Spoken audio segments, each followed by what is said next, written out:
Hello दोस्तों, नमस्कार। देखें कि जैसे आज हम बात करेंगे गंडांत के बारे में कि गंडांत क्या होता है। वैसे तो ये ज्योतिष का एक पॉपुलर टर्म है, मतलब ज्योतिष में जो सबसे ज़्यादा प्रचलित होता है, जैसे मांगलिक हो गया आपका, कालसर्प दोष हो गया, ऐसे ये भी बहुत ही पॉपुलर है कि कहीं ना कहीं से जो भी कोई आता है तो बता देता है कि मेरे कुंडली में देखिए गंडांत दोष तो नहीं है, ऐसा करके। लेकिन आज हम इसको समझेंगे कि क्या होता है, इस पे थोड़ा सा महीन काम करेंगे कि इसको देखा कैसे जाता है। बहुत लोग लाखों रुपए इसकी पूजा पे भी खर्च कर देते हैं, तो वो किन को करवानी चाहिए, किन के लिए उतना आवश्यकता नहीं है, ये सब पे हम बात करेंगे। देखेंगे सबसे पहले हम शब्द को समझते हैं कि गंडांत का मतलब क्या होता है। गंडांत इन द सेंस समझिए कि दो चीज जो मिल रही होती है उसके बीच का जो ज्वाइंट होता है उसी को हम गंडांत पॉइंट कहते हैं। एक तरह से इसको आप इस तरीके से समझ सकते हैं, जैसे घर की कोई चौखट हो गई, जैसे कि दिन और रात के बीच का समय, यानी कि शाम हो रही हो और रात्रि आरंभ होने वाली हो, तो शाम के समय को एक तरीके से अच्छा नहीं माना जाएगा।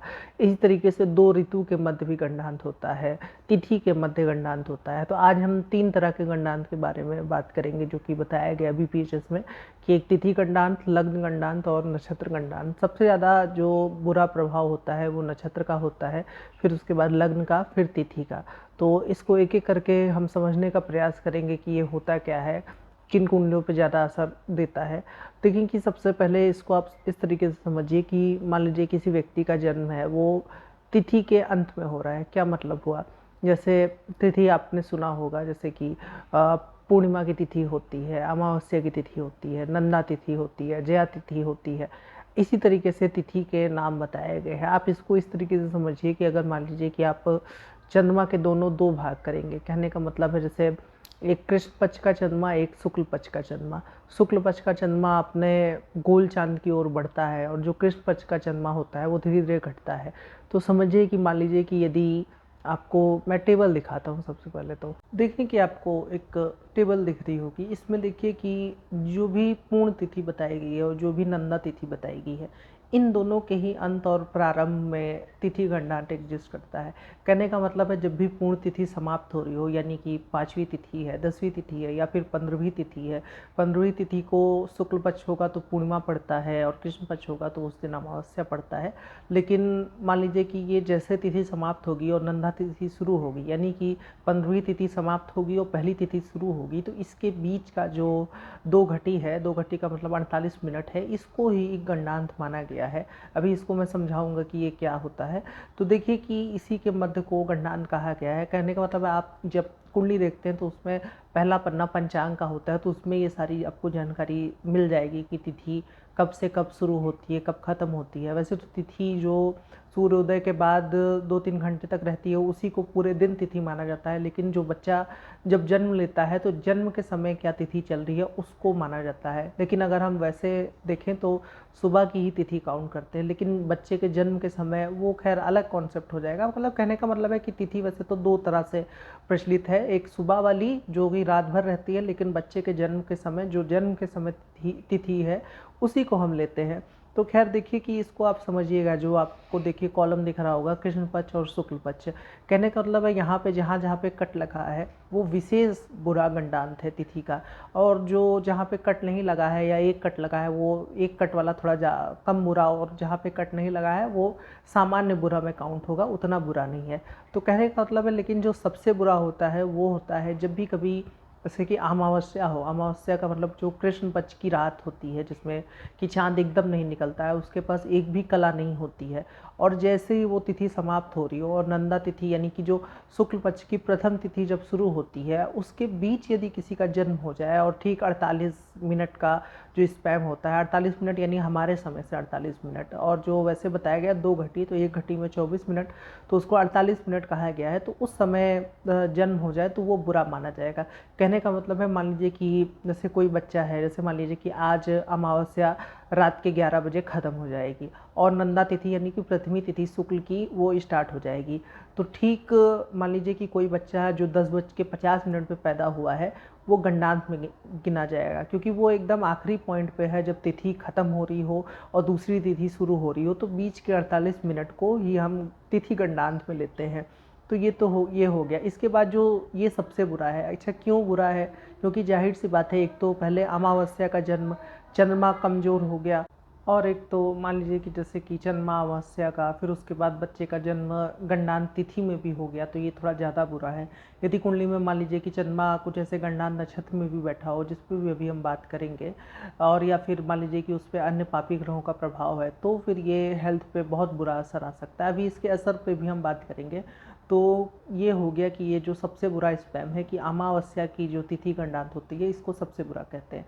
फिर आप उसी के नीचे देखिए, अब सोचिए कि जब अमावस्या खत्म होगी, शुक्ल पक्ष स्टार्ट होगा, तो उसके बाद जो पाँचवीं तिथि आएगी यानी वो भी पूर्ण तिथि में गिना जाता है। लेकिन चंद्रमा कोई बहुत ज़्यादा उसके पास कला नहीं होगी, थोड़ी ही कला होगी, मतलब कि अमावस्या से तो ये ठीक ही है, भले चंद्रमा के पास कुछ तो कला होगी। तो कहने का मतलब है उसमें भी ये बुरा माना जाता है। उसके बाद जो 10वीं तिथि आती है उसमें उतना बुरा नहीं है।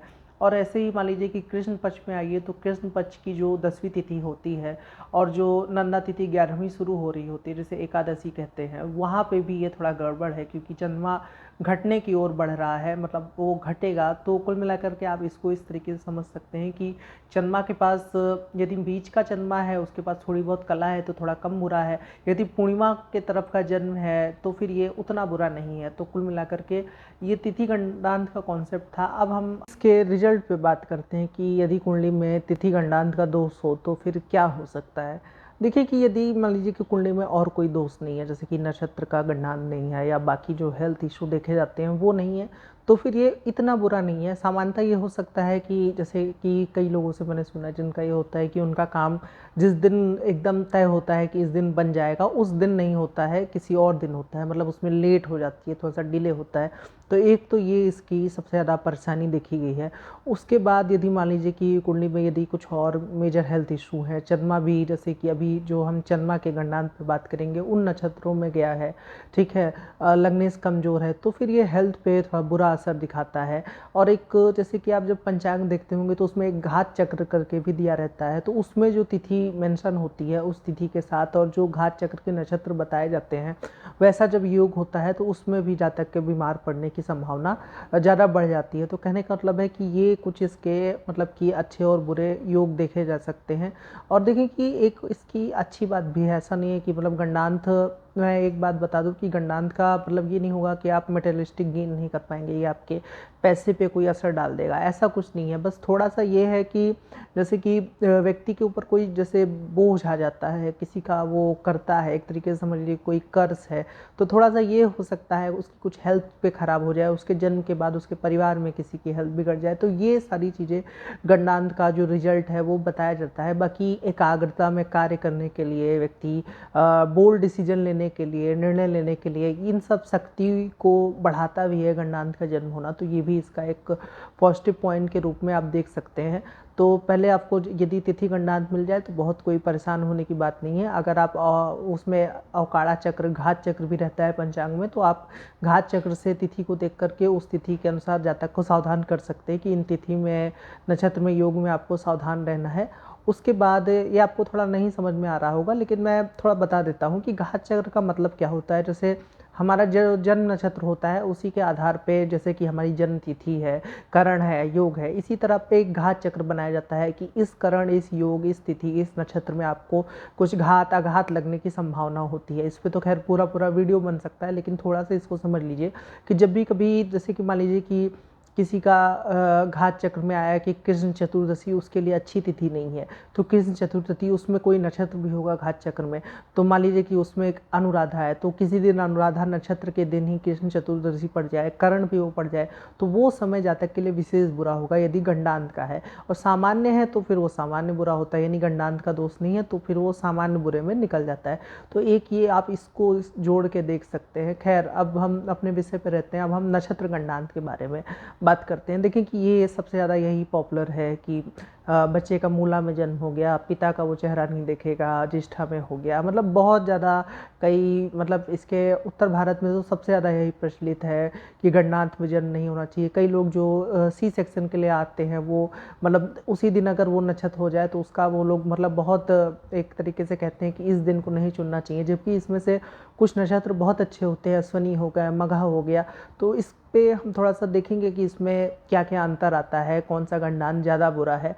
देखें कि ये जो है ये नक्षत्र का 2 डिवीज़न है। ये बताया गया है कि जैसे आप हर नक्षत्र को एकदम गणनांक में पेंट नहीं कर सकते हैं। इसमें से जो उच्च स्तर के गणमूल नक्षत्र हैं, जैसे कि आपका मूला हो गया, ज्येष्ठा हो गया, अश्लेषा हो गया, ये थोड़ा-सा उच्च स्तर के गणमूल नक्षत्र माने जाते हैं। इनमें प्रभाव ज़्यादा आता है। और जैसे अश्विनी हो गया, रेवती हो गया आपका, और आपका मघा हो गया, इसमें थोड़ा-सा मध्यम प्रभाव होता है, उतना गणमूल का प्रभाव नहीं आता है। तो आप सबसे पहले तो इस डिवीज़न को ध्यान में रखिए कि हर किसी को आप चंद्रमा देख करके उसका कि वो इन नक्षत्र में एकदम से गणमूल नहीं कह देना है। आपको देखना है कि वो इस नक्षत्र में तो नहीं है। तो सबसे पहले तो ये देखिए कि कौन से पार्ट में है, यानी कि अति जो विशेष गणमूल नक्षत्र बताए गए हैं उसमें है, या फिर जो निम्न स्तर के गणमूल नक्षत्र बताए गए हैं उसमें है। अब देखिए कि अब हम बात करेंगे कब ये दोष ज़्यादा लगता है, गणमूल कहाँ पे एग्जिस्ट करता है, कहाँ पे किस चीज़ को हम गणनांक कहते हैं, और कब वो गणनांक छोड़ के गणमूल नक्षत्र में सिर्फ काउंट होने लगता है। तो देखिए कि यदि हम नक्षत्र मान लीजिए कि मूला की बात करें, वैसे ये किस में कब ये दोष लगेगा। वैसे मैं कभी कभी भूल जाता हूँ कि मुझे बेसिक से शुरू करना है। तो कहने का मतलब है कि चंद्रमा जब भी कभी आपका ये जो 6 नक्षत्र मैंने बताया तो इसमें अगर होगा तो उसको हम गंडमूल कहेंगे। अभी हम बहुत से इसमें चीज़ों पे बात करेंगे। यदि अन्य ग्रह हो तो क्या हो सकता है, भाव यदि गंडमूल में आ जाए तो क्या हो सकता है, लग्न आ जाए तो क्या हो सकता है, दो चार्ट पे भी बात करेंगे। तो आप इसको देखिए, इसको समझने की कोशिश कीजिए। अगर आपको नहीं समझ में आ रहा है तो आप एक बार फिर से वीडियो देख सकते हैं। तो देखें कि चंद्रमा यदि किसी व्यक्ति का मान लीजिए इस 6 नक्षत्र में से किसी एक में है, गणनांक अच्छा होता कब है। जैसे मान लीजिए कि ये जो सारे नक्षत्र हैं ये कहाँ पर एग्जिस्ट करते हैं, तो ये उन राशियों में एग्जिस्ट करते हैं जो कि अग्नि तत्व हो या फिर जल तत्व हो। यानी कि जल खत्म हो रहा हो, अग्नि शुरू हो रही हो, तो उसी बीच पॉइंट पे ये नक्षत्र एग्जिस्ट करते हैं। जैसे जैसे सबसे पहला तो हम अश्वनी को लेते हैं, मेष राशि का पहला नक्षत्र। अश्वनी नक्षत्र को गणनांक बताया गया। और जब आप अश्वनी के पहले देखेंगे, यानी कि जो मीन राशि का अंतिम जो नक्षत्र है वो रेवती होता है। तो रेवती नक्षत्र और अश्विनी नक्षत्र के बीच में यदि कोई ग्रह होगा तो वो गणनांक माना जाएगा। अब ये कब ज़्यादा प्रभाव होगा, तो जैसे आप जानते हैं कि पूरा भचक्र 360 डिग्री का होता है, प्रत्येक राशि 30 अंश की होती है, एक नक्षत्र आपका 13 डिग्री 20 कला का होता है। तो जब भी कभी कोई ग्रह मान लीजिए कि आखिरी के एकदम डिग्री में है, जैसे मान लीजिए कि कोई ग्रह, इसी अगर उदाहरण ले ले तो मान लीजिए कोई ग्रह मीन राशि के रेवती नक्षत्र में 29 डिग्री पे होगा तो ये प्रबल गणनांक है। अश्विनी नक्षत्र के जो पहली डिग्री है उसमें होगा या पहले नौवांश में होगा तो ये प्रबल गणनांक है। या फिर मान लीजिए कि जैसे कि अश्विनी की हमने बात कर ली, रेवती की बात कर ली, मूल की बात करें तो मूल जो नक्षत्र होता है वो धनु राशि में शुरू होता है। तो धनु राशि में यानी कि जो शुरुआत की जो पहली 1 या 2 डिग्री है उसमें यदि चंद्रमा हो जाए तो ये एकदम जो गणनांक का पॉइंट होता है इसको कहा गया है। अब आप अपने बुद्धि से तारतम्य कर लीजिए कि 0 डिग्री का चंद्रमा होगा तो वो ज़्यादा बुरा होगा, 2 डिग्री का होगा तो थोड़ा कम बुरा होगा, हालांकि वो भी गणनांक माना जाएगा। तो यदि मान लीजिए कि 3 डिग्री से ज़्यादा का अंतर हो जाए, जैसे चंद्रमा 3 डिग्री है, तो अब आप इसको सिर्फ ये मानें कि वो गंडमूल नक्षत्र में है। और जैसे जैसे चंद्रमा मान लीजिए कि 6-7 डिग्री का है तो उतना कोई विशेष दोष नहीं लगता है, यानी कि चंद्रमा की डिग्री पे सबसे ज़्यादा प्रभाव पड़ता है। ऐसे मान लीजिए कि मूल यदि धनु में पड़ेगा तो उसका उसका जो पिछला नक्षत्र होगा वो ज्येष्ठा होगा। ज्येष्ठा वृश्चिक राशि के अंतिम चरण में पड़ता है, यानी कि आखिरी की जो 13-20 की डिग्री है वो गंडमूल नक्षत्र में आती है। तो ज्येष्ठा के मान लीजिए कि जो आपका चंद्रमा है वो 29 डिग्री पे बैठा है या 28 डिग्री पे बैठा है तो ये प्रबल गंडमूल में आ जाएगा कि एकदम वो जो गणनांक का एकदम मिड पॉइंट है उसी में आपका जन्म हो गया। तो ये फिर थोड़ा सा ज़्यादा बुरा है। अच्छा, बुरा मैं क्या बताने की कोशिश कर रहा हूँ कि बुरा से क्या सेंस है। सबसे पहले तो ये आप समझ गए ना कि अश्वनी में यदि बच्चे का जन्म है या फिर रेवती में है या फिर मान लीजिए मघा में है तो उतना बुरा नहीं है। मेन जो विशेष फोकस है वो मूला हो गया, ज्येष्ठा हो गया और आपका अश्लेषा हो गया। तो आप ये ध्यान में रखिए। बुरे इन द सेंस कि इसमें बताया गया है कि सबसे पहले तो अधिकतर नक्षत्र में ये बताया गया है कि यदि जो पहले होता था, पहले ये ज़्यादा लगता था क्योंकि बच्चे सर्वाइव नहीं कर पाते थे। तो सर्वाइवल पे एक प्रश्न चिन्ह उठता है कि जैसे जब बच्चा जन्म ले, मूल में विशेषकर बताया गया है कि बच्चा जीता नहीं है और यदि जी जाए तो फिर वो बहुत तरक्की करता है, नाम करता है, अन्यथा फिर वो कुल का नाश करता है। इस तरीके से बताया गया है।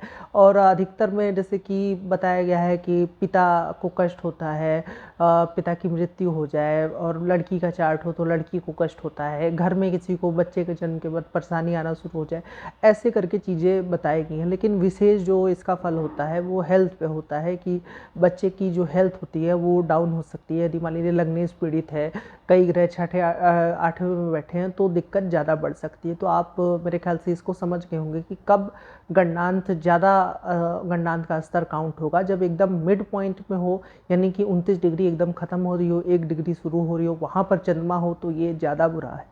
और फिर जैसे-जैसे मान लीजिए चंद्रमा बढ़ता जाएगा, यानी कि चंद्रमा 3 डिग्री का होगा, 4 डिग्री का होगा, जैसे मान लीजिए अश्विनी में चंद्रमा 4 डिग्री का है, 5 डिग्री का है, तो अश्विनी वैसे ही मध्यम गंडमूल नक्षत्र था और चंद्रमा भी 5-6 डिग्री का है, तो वो कोई विशेष गंडमूल नक्षत्र में काउंट नहीं होगा। तो इस तरीके से आप इसको समझ सकते हैं। मान लीजिए कि किसी का आपने रेवती में गंडमूल देखा, तो रेवती में मान लीजिए कि चंद्रमा 22 डिग्री का है, तो 22 डिग्री वाला, और मान लीजिए किसी का चंद्रमा रेवती में 29 डिग्री का है, तो इसमें ज़मीन आसमान का अंतर हो गया। 29 डिग्री एकदम वो गंडांत का पॉइंट है और 22 डिग्री सिर्फ गंडमूल नक्षत्र है, उसमें कोई विशेष परेशानी नहीं है। तो वो आप अपने बुद्धि से तारतम्य कर लीजिए कि चंद्रमा गंडांत पॉइंट का जो बीच वाला हिस्सा है उसके करीब है या फिर उससे दूर है।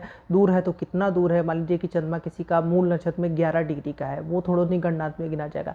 5 डिग्री का है वो थोड़ा ज़्यादा बुरा हो जाएगा। 1 डिग्री का है ये सबसे ज़्यादा बुरा हो जाएगा, और कई बार तो 0 डिग्री का भी होता है। तो ये आप अपने बुद्धि से देख सकते हैं। तो ये गणनांक का कॉन्सेप्ट था। अच्छा, इसका उपाय क्या है? कुछ एक जैसे कि उपाय जो बताए जाते हैं, पहला तो ये कि यदि मान लीजिए जो उच्च स्तर के गणमूल नक्षत्र है, ये वैसे जो उच्च और निम्न है, ये जो कॉन्सेप्ट है ये कहाँ से आया है? तो ये आपने एक चैनल देखा होगा एस्ट्रो लाइफ सूत्रा, श्री नितिन कश्यप, तो उन्होंने ये बताया था मुझे, तो वही मैं आपको ये बता रहा हूँ कि ये उच्च और निम्न का है। वरना मैं भी सबको मतलब कि गणमूल, अति गणमूल में मानता था कि सारे नक्षत्र सेम है, लेकिन उनका ये कॉन्सेप्ट था। खैर, उन्होंने बताया था तो उनको धन्यवाद। तो इसको आप समझिए कि कहने का मतलब है कि ऐसा बताया गया है कि जो भी पंडित जी होते हैं, जब बच्चा यदि मान लीजिए गणमूल नक्षत्र में हो जाए तो 27 दिन तक उसका पिता उसका चेहरा नहीं देखते हैं, और फिर ठीक 27वें दिन उस नक्षत्र का सामान वामान जो भी आता है और उसके देवता को याद करके उसका मंत्र पढ़ करके और बाकी जो पूजा जो भी पंडित जी बताते हैं उसको करवा लेना चाहिए। तो ये विशेष उसके लिए फ़ायदेमंद रहता है। और मान लीजिए कि जैसे कि निम्न स्तर का गणमूल नक्षत्र है, तो आप उसमें क्या कहते हैं, निम्न स्तर के गणमूल नक्षत्र में 19वें दिन या जो अनुजन्म आए उसमें पूजा करवा सकते हैं, और उसमें पिता जो बच्चे के होते हैं वो 19वें दिन चेहरा देख सकते हैं। उसमें कोई ऐसा 27 दिन रुकने का वो नहीं है। लेकिन यदि जो प्रबल वाले गणमूल हैं, जैसे कि अश्लेषा हो गया आपका, ज्येष्ठा हो गया, मूल हो गया, तो इसमें ठीक 27 दिन रुका जाता है। और लड़कियों के केस में एक जन्म के समय, माहवारी के समय और विवाह के समय, यानी कि जब बच्ची का जन्म हुआ और जब उसके पीरियड्स आते हैं उस समय, और उसके बाद जैसे कि जब वो उसका विवाह होने वाला था, तो 3 बार पूजा बताई गई है। तो जब भी किसी बच्चे का या बच्ची का जन्म हो तो आप यदि ये नक्षत्र हो तो उसकी पूजा करवा दें, तो ये सबसे ज़्यादा फायदेमंद है। अगर पूजा नहीं हुई हो तो नहीं हुई है तो भी कोई आसपास जो भी पंडित जी हैं, यदि हेल्थ पे विशेष परेशानी है, पहले तो ये जरूर चेक कर लीजिए कि कौन सा है। मतलब बहुत ज़्यादा हाई तौबा मच गई है, एकदम 1 डिग्री वाला है, या फिर सामान्य है, चंद्रमा 10 डिग्री का बैठा है, तो उसमें इतना कोई परेशान होने की जरूरत नहीं है, जहाँ तक तो उतना कोई खास इम्पैक्ट भी नहीं आता है। अच्छा, अब इसको मान लीजिए अगर जोड़े, तो जोड़े कहने का मतलब है किसी व्यक्ति में तिथि गणनांक भी मिल जाए, फिर नक्षत्र गणनांक भी मिल जाए, तो क्या होगा? तो फिर ये ज़्यादा बुरा हो गया उसकी हेल्थ के लिए। तो इसका आप ध्यान रखिए। बच्चा थोड़ा सा उग्र हो सकता है। बुक्स में तो कुलहंता बताया गया, यानी कि वो कुछ ऐसा कर देगा कि जिससे कि कुल के नाम प्रतिष्ठा में थोड़ा सा नुकसान हो जाए, तो ये ऐसा बताया गया है।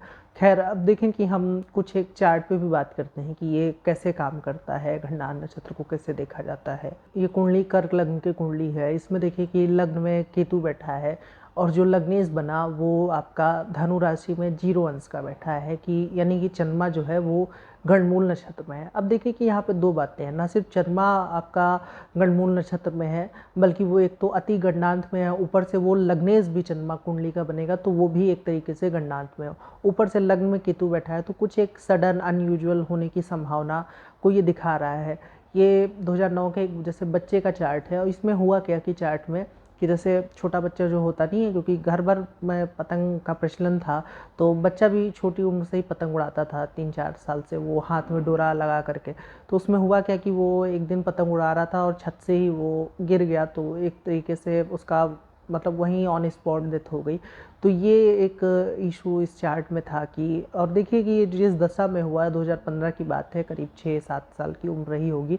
केतु में जब शनि की दशा थी, शनि भी देखिए कि एक मारक भाव में बैठा है, मार्केश होकर के, यानी कि सप्तमेश होकर के, वो सप्तमेश सप्तम भाव को मारक कहा जाता है, दूसरे भाव में मारक भाव में ही बैठा है, और केतु में शनि में ये इंसिडेंट उस बच्चे के साथ हुआ। तो ये इसमें गंडमूल का प्रबल योगदान था कि गंडमूल में होने की वजह से ये हुआ।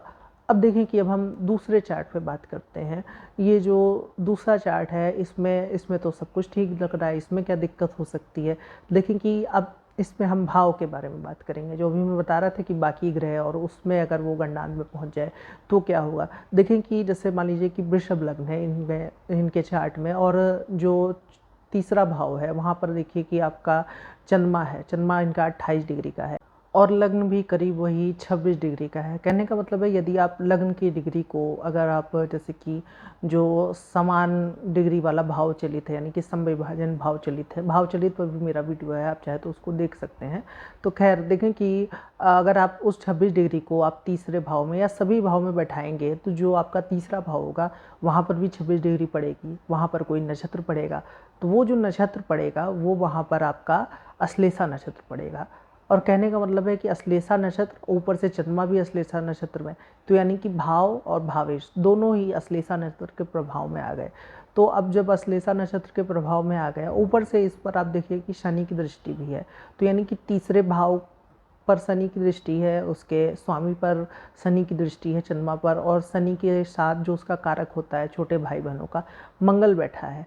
तो इस कुंडली में हुआ क्या कि इनको भाई का सुख थोड़ा नहीं रहा, क्योंकि एक होता नहीं है, जब बच्चा पैदा हुआ तो इनके भाई को कुछ मानसिक रोग हो गया, तो वो ऐसे मतलब कि देखता है, ऊपर देखा करता है, ऐसा बता रहे थे, कुछ बोलता नहीं है, खाना पीना खाता है, तो इस तरीके का है। वो धीरे धीरे जैसे कि वो बड़ा भी हो रहे हैं, लेकिन वो कुछ समझ सेंस नहीं काम कर रही है, तो ये भाई के सुख को इस गंडार ने डैमेज किया। जातक को कोई उतनी परेशानी नहीं है, लेकिन जो एक होता नहीं है कि भाव, भावेश और कारक तीनों पे, एक तो शनि का प्रभाव, ऊपर से वो भाव भी गंडांत नक्षत्र में आ गया, गंडमूल नक्षत्र में, और ऊपर से जो भावेश चंद्रमा बना वो भी आपका एक तो गंडांत के पॉइंट पे आ गया, ठीक 28 डिग्री का, तो ये फिर इसमें ज़्यादा बुरा हो गया।